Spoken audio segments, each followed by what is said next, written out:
AI and efficiency are very scary words.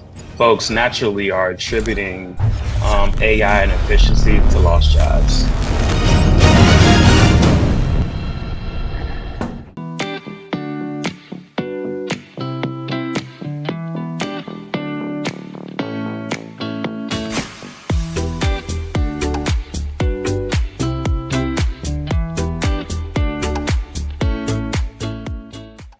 Hi, Mr. Lamont Johnson. Welcome to the podcast of Humans of Globe. I'm Anand and I'll be taking this over today with you. Pleasure to have you with us. Yeah, very nice to meet you too. Glad to be here. Yes, and your recent feature with Humans of Globe, wherein top finance leaders who are redefining the future of business, is more of a recognition of how you have reshaped that the way future operates at the intersection of technology, innovation, and culture. I would love to deep dive in that journey and also understand your philosophy on the modern financial leadership and how have you helped organizations for transforming the data, capital, and culture into an strategic advances. I'm excited to deep dive here. Let's start off. How are you doing today? I'm doing fantastic. It's early on the West Coast, but I'm super excited. I've already had my cup of coffee, so I'm ready to go. I'm good here to take this up with the tech guy who's more of a finance person. So let's kick it off. Let's start by the recognition which has been recently published. How has this recognition felt to you personally and professionally over Humans of Globe? Yeah, I mean, prior to um, Sonia reaching out, I wasn't aware of the publication, so I was really excited to learn more and to be featured in it. Honestly, was very humbling. Um, Professionally, it validates a lot of things that I've done in my career to get to this point. And it just allowed me to kind of take a step back and think about my Mhm. career and what I've done, right? And it's at the end of the day, it's not just about the numbers, it's about the people behind the numbers. And I think Humans of the Globe does a really good job of amplifying that story for leaders across the world. We are glad to have you on board, and it really, resonates that we are sometimes engulfed in our day-to-day activities that we do not have time to look back. And this feature is meant to give you a pause to reflect on what you have been doing and what comes next. So glad to have you again. And I have been going through feature, and you have been known for aligning the finance with technology at one of the world's most influential companies.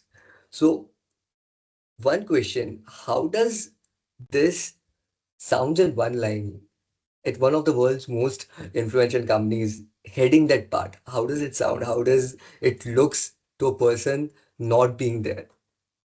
Yeah, I think that's a really interesting question. I think that being at a company like that, um, being in a leadership role, it actually sometimes feels like imposter syndrome, right? You're around a lot of really great people, really smart people, and as finance, you have the hard task of trying to understand not only the business but the numbers right behind the business and True. really trying to connect those dots. And Right. um, what I try to find myself doing is that if I'm talking about $100 million or I'm talking about $2 billion, you just really have to just look at it as a number, right? I think that a True. lot of people think that um, working at Google, all these amazing things that the company does. At the end of the day, it doesn't matter which company you work for.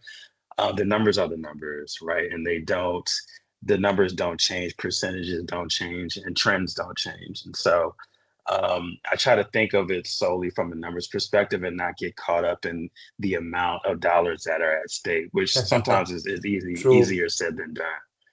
Right, right, right. No, you are being humble at this part, but a percentage is $1 million a year. So that is Yeah. something which I feel exceptionally as a finance person. I see you have been, claiming that finance is not just another compliance department. It is a strategic partner to everything which is happening around the organization. So Yeah. how do you cater this mindset across the teams?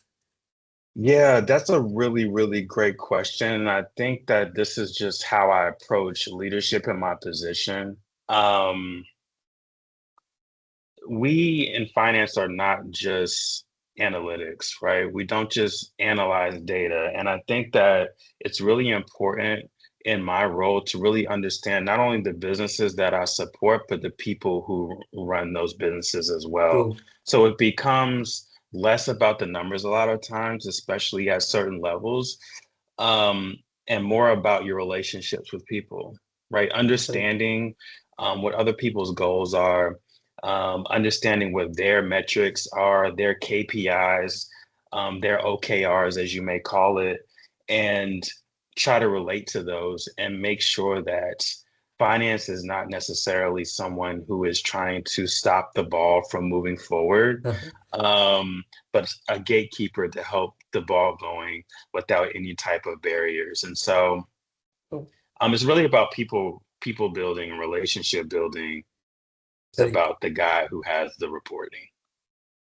Right. But when it comes to people, right, and when you have a lot of projects which are ongoing, working in a tech company which is getting transformed along with what's happening in 2026 already, uh, I feel artificial intelligence has to be linked somewhere for making your life easier.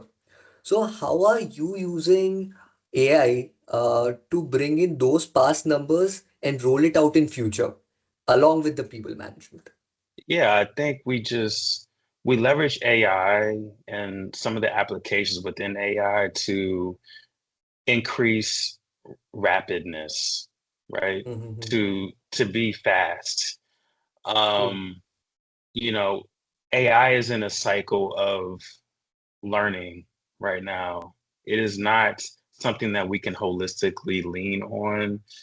We true, still have to look at the numbers. We still have to make sure that they're correct. AI is not right, bulletproof, right?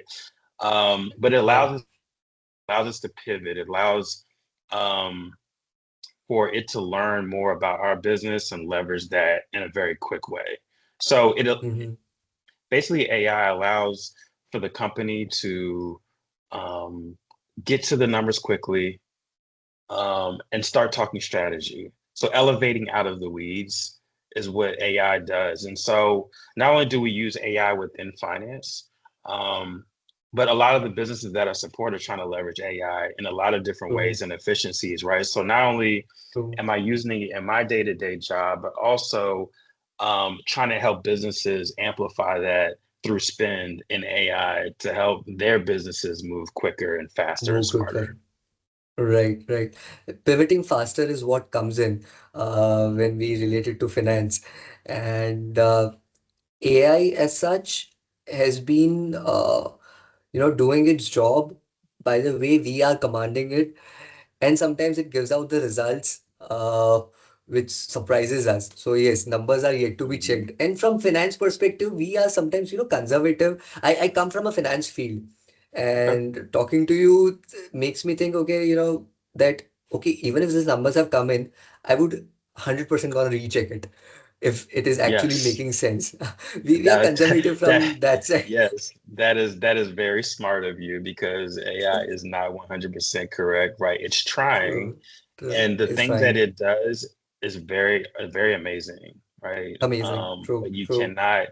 you cannot take it on the surface as being 100% correct. You really need to check the Mm, logic and keep working the right, model and keep working the input to get to the ultimate result.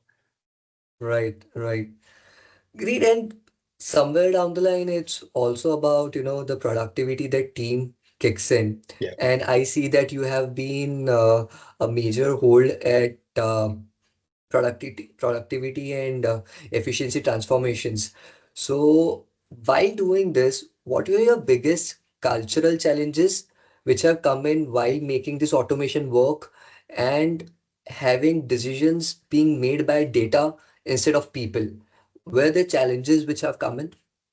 Yeah, AI and efficiency are very scary words inside the building, right? Because I think that a lot of folks naturally are attributing AI and efficiency to lost jobs, right?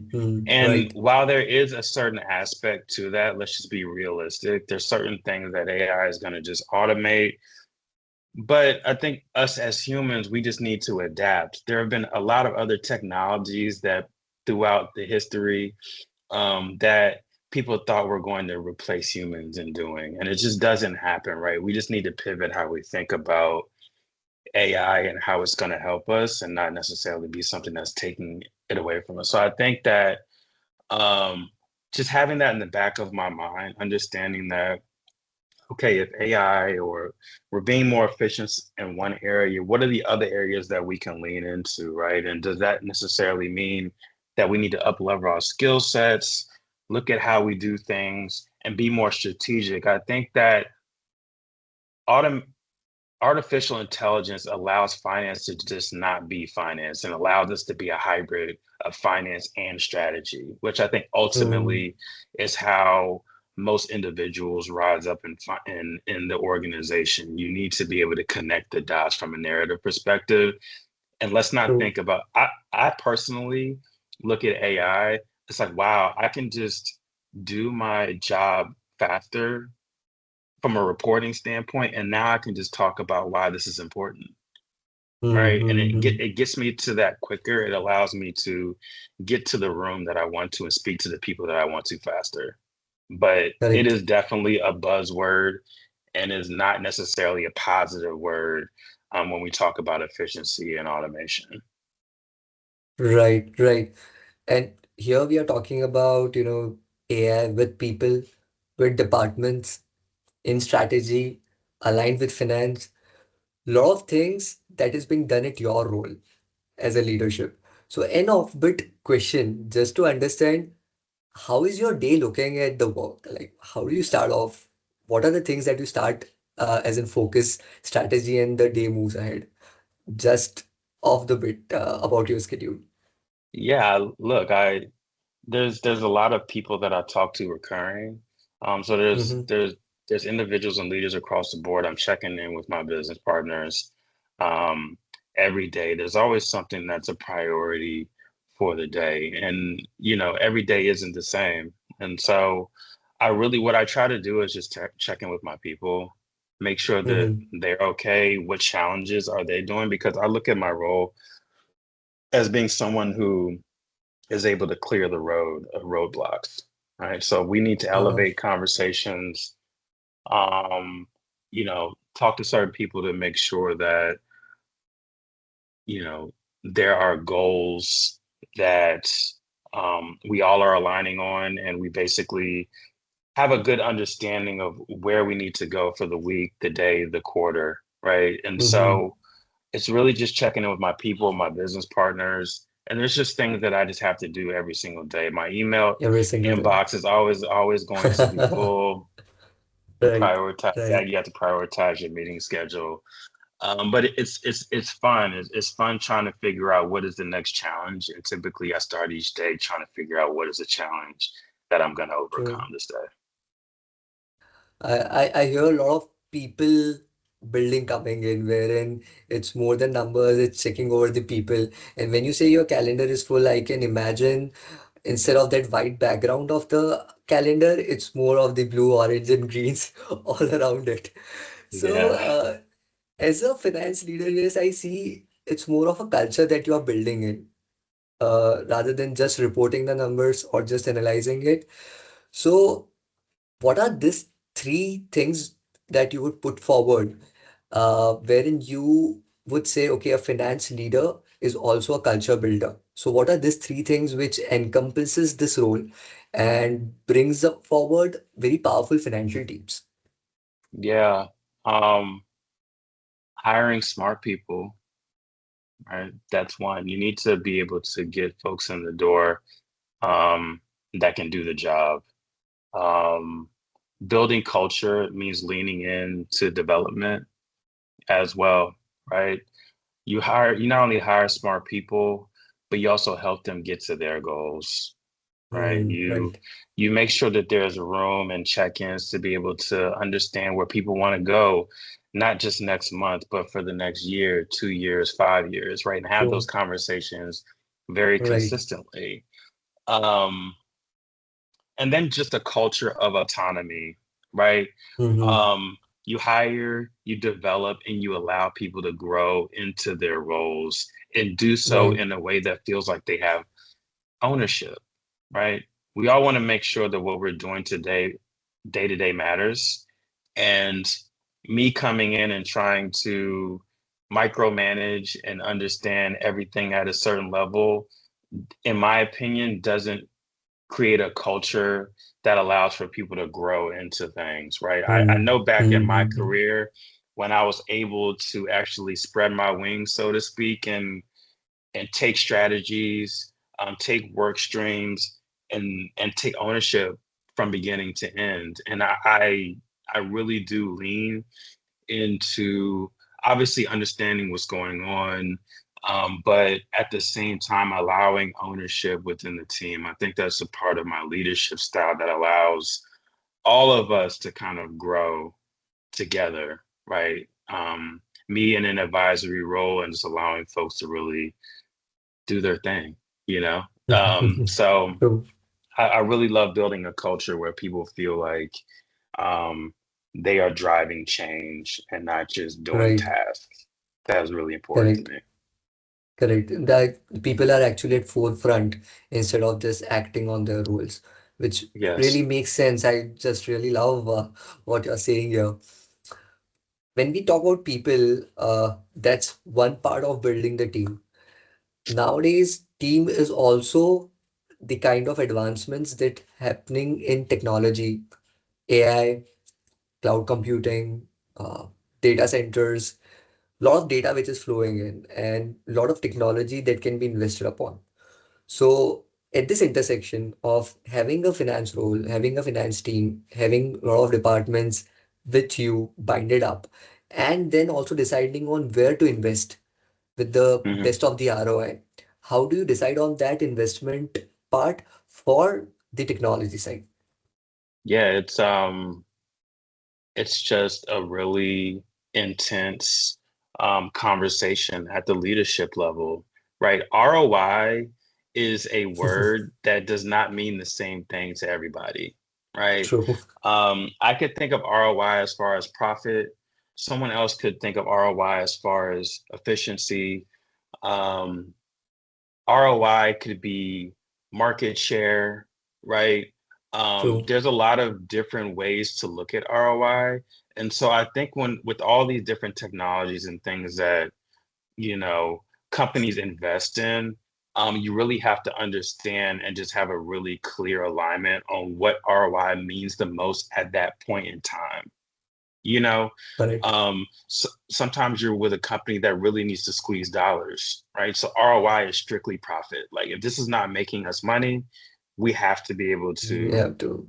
Correct. pivot, right? We need to move towards the things that are going to make us money. Other companies are cash rich, right? And Correct. the bottom line isn't necessarily objective. The end objective could be data or just consumer and brand awareness. And so when it comes to technology, there really isn't one specific way to Hmm. look at return. You really have to have a hybrid approach. And I think that it just depends on the season of the company and where they are and what is actually needed. So there really isn't one way to answer that question. It's just, you really have to have an understanding of where the business is, where the Understanding. business wants to go. Yeah. Right, right. And that also, takes me back to the feature with HOG, wherein you have mentioned scenario planning Yeah. and also predictive analysis is Yeah. something which can be used up here. And we cannot predict future, of course, but we can predict what affects future. So how has this been transformational in making the decisions that you are in? Yeah, no, I'm glad you talked about scenario planning. I think that adds extreme value for finance in the room, so to speak, right? When I'm in the room with operations and I'm in the room with corporate strategy, having a scenario type of mindset allows finance to tell the different roads that are possible, right? True, true. My role is to be objective and to provide possible outcomes.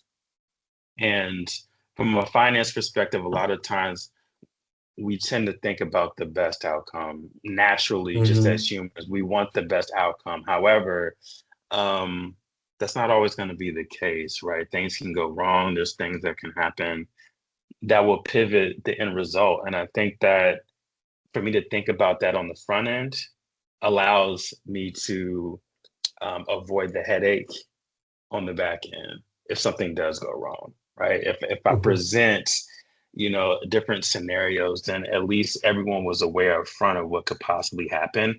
And that True. comes through not just the numbers that I put on the paper, but working with the businesses that I support to actually outline what those possible outcomes are. So I don't do this necessarily in a silo by myself. It's usually a Mm-hmm. partnership that happens to really True. understand which the three or four different ways that a specific goal or strategy can go in. Correct. I can just think of universe when you say scenarios at an organization where there's everything new every day. Uh, there's future which is happening already, Yes. and Yes. you really are in epicenter of predicting what's going to happen, say 15 years down the line or 25. It's just not 1 year or 2 year prediction, right? It's Yeah. 10 year, 15 year, 25 year, 50 years of plan, which can kick in when you are already building in future.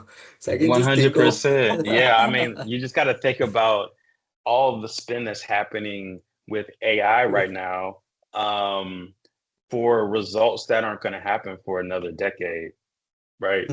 Like true. literally, those are the kind of conversations that are happening. But you have to place those bets and you have to do them with the best available knowledge that you have at this particular moment. Once you start getting data, once you start understanding what reality looks like, then you choose another path if it's working or it's not. But you do have to kind of take it one step at a time. True, true. This conversation from your end sounds more like a storytelling when I actually listen to you. I find that as one of your leadership attire during the whole conversation. Are you using this narrative around the teamwork so that they can Mm-hmm. adapt to it and you make them feel like the decision which is being ongoing is more for a long-term vision and best of all, which can happen? Yeah, I mean, when I present to executive leadership, I don't start with a P&L, right? I start with the narrative. Here's the problem, here's our solution, and how can the finance and the money actually support that Hmm. journey, right? Hmm. Data without a story, in my opinion, is just noise. It True. doesn't say anything. Um, and so storytelling, I believe personally, is what I not only do for myself in certain rooms, but I develop individuals to help storytelling because if you're a finance professional, that means you probably like numbers just naturally, right? Like you were good at math. That's just how you grew Right. up, right? You grew up. And it's Correct. really, really hard to get out of those weeds, right? We spent hours and hours It looking is. at a It is. spreadsheet and your eyes are crossed and you're just like, okay, True. but you know, what do they say? If a tree falls in the forest, and nobody hears it, does that mean it actually happened, right? Like True. if we don't understand um the data and what it actually means to people who aren't in finance, then it's not going to matter, right? And we really, to amplify and to make finance continue to be a strategic partner, and not Mhm. just a rubber stamp, finance has to figure out a way to make the data actually mean something to everyone. And that is Everyone. what I do think of a bit of, the special sauce of taking the data and actually making a story out of it. Sounds interesting and lot of things which are somewhere down the line are presented to a lot of stakeholders, and each of the stakeholder have their own point of view with the same kind of data that has been compiled from different sources to a summarized manner by a finance person. I feel the kind of position that you are in currently. I'm just thinking, okay, what to present to whom is Yeah. Yeah, coming look, in mind. I think that this kind of just relates to again the human aspect that we keep talking about, and why I just love, Humans of Globe and the publication, because it just, whenever you speak to leaders who get into their position, it is literally not about the report that they did 5 years ago that made them a successful leader. It's always about the relationships and the people that they have True. managed through, to get to that point. A lot of leaders almost Mm. feel like they're lucky to get to where they are, but it's not luck when you put yourself in positions to be relatable. Sailed it through. Folks know you and they trust you, and that's the tie that really drew me into Humans of Glove, honestly. That's why we were lucky to have you on board and discuss all this with you from the experience that you have gotten into. It's more so I have been, talking to finance professionals, but every time I talk to someone who has been in a different role, it's a boat sailing through a lot of waves somewhere. Uh, Finance is now getting integrated with a lot of technology and sustainability. What do you think is one of the skill which the future finance leaders needs to own or needs to learn? Yeah, I think that's a really good question. I think that um, we need to, as finance professionals, just continue to be in tune with how that technology is going to affect Mm-hmm. finance, right? You can see certain areas of, say, accounting that are just like really low hanging fruit as far as how technology can actually improve those things, and pivot a lot of work that humans do to more automation. But on the flip side, how is that efficiency going to unlock a lot of other areas in which finance? So I think that Mm-hmm. we in finance need to be more business owners, right? I have worked for 6 different companies in totally different industries. And Mm-hmm. we, as finance professionals going forward, need to lean much more heavily into the business and the business levers and what makes a business tick, right? Mm-hmm. Think Right. of think of it as a new widget every time you need to learn, and learn it quickly, right? Right. Lean on the Right. fact that we in finance understand the numbers, right? We know how to build a P&L, but what are the drivers in that P&L for a In that specific zone. Correct. business, right? Mm. You have to learn the business. We need to be business owners in addition to just the numbers people. And I would advise anybody who wants to have a career in finance to obviously learn the components Right. of finance and be an expert in that. But to link and lean more into the strategy is where I would see this profession going. Right. I At the start of this conversation, I thought being from a finance background, we might dive into conversations of, quarterly statements, reporting, MISs, but the conversation had Yeah. gone a lot better from a finance perspective, learning a lot from your thought processes. I would love to know more about the kind of budgeting that goes around, the kind of strategic decisions that revolves around the quarterly results, that revolves around real-time dashboards that might be helping finance. Though with the kind of time that we have, I would park it for now and take your time sometime later. Just from the kind of people who are going to look at this podcast and are hearing you out for the motivation, what is it that you want to drop out as an advice for them to the budding and the young entrepreneurs who are going to be the future finance leaders? and they just do not want to lend in driving budgets or making budgets job, but actually driving the future of the business. What is that Yeah, one advice? yeah. I mean, look, I lead from a lens of empathy, right? Don't just learn Excel, learn people. Learn what keeps your sales VP up at night, right? Learn what the engineers are excited about, right? If you can speak their language, the numbers typically will take care. Um, let's be accurate, let's be quick, right? And then amplify that through a story, right? If you think through those lenses, um, you typically will not only um, provide great results, but you will gain the trust of those around you. And that's what I've done, and that's what I implore folks that either I mentor or work for me, or just within my ecosystem every single day. So let's try to drive out of the micro and think more macro. Great. I think that brings me to the end of this conversation. Would love to hear more when we take up a next podcast someday. And it was great having this conversation with you, Mr. Johnson. And we are glad to again have you over on the board and getting you featured at Humans of Globe. Thank you for your time today. We'll be meeting up soon later. I really appreciate it, man. I really like this conversation. Thank you so much. Thank you so much. Have a great day. Thank you. Thank you.